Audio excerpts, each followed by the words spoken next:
Your Source is brought to you by Synergy Home Care, Intrepid Home Health, and Southeast Texas Cardiology Associates.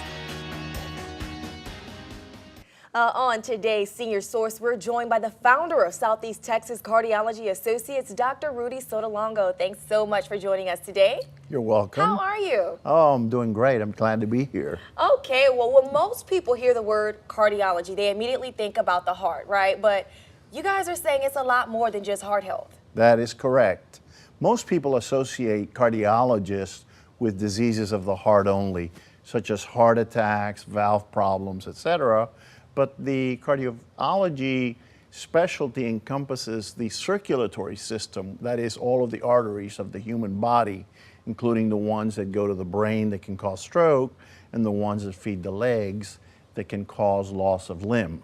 So talk to us about that loss of limb, because you don't necessarily think that you could lose, your arm or your leg when you're talking about hearts. Yeah. So how does that work? Well, the leading cause of loss of limb and amputations in the United States is hardening of the arteries, blockages in the blood vessels that feed the legs and the feet, typically and often associated with diabetes. Over half of the amputations, 185,000 or so annually in this country, are due to hardening of the arteries and blockages associated frequently with diabetes.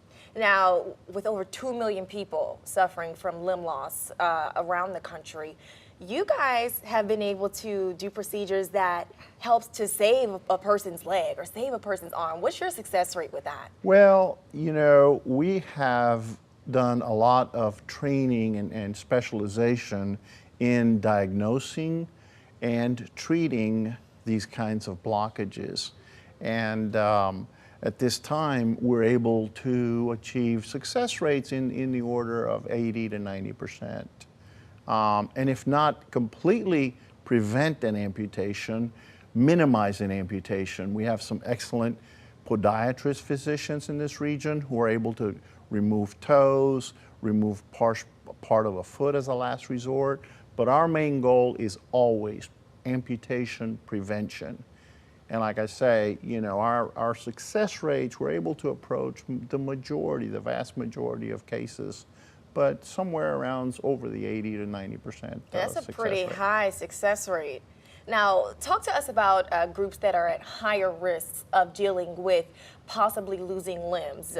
The patients that are at highest risks are the diabetics. Diabetics and patients that smoke or have hardening of the arteries, atherosclerosis, or that have coronary blockages, those are the highest risk of all. Now, of course, with amputation being the last resort, do you have a few tips you might be able to offer to the viewers to prevent getting to that point? Absolutely. Prevention is the absolute way to go. Once you have an amputation, 50% of the amputees only survive 5 years.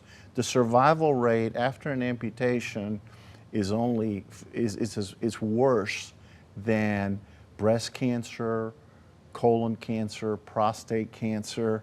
So you want to avoid an amputation at all costs. Prevention, not smoking, maintenance of ideal body weight, diabetic control, normal cholesterol values, evaluation of the circulation by a vascular specialist.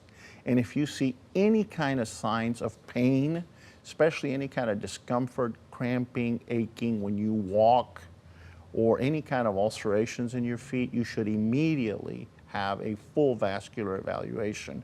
And it's sad because nationwide, less than half of patients who undergo an amputation are referred to a vascular specialist for evaluation. Well, thank you so much for that very helpful information, guys. We'll be right back.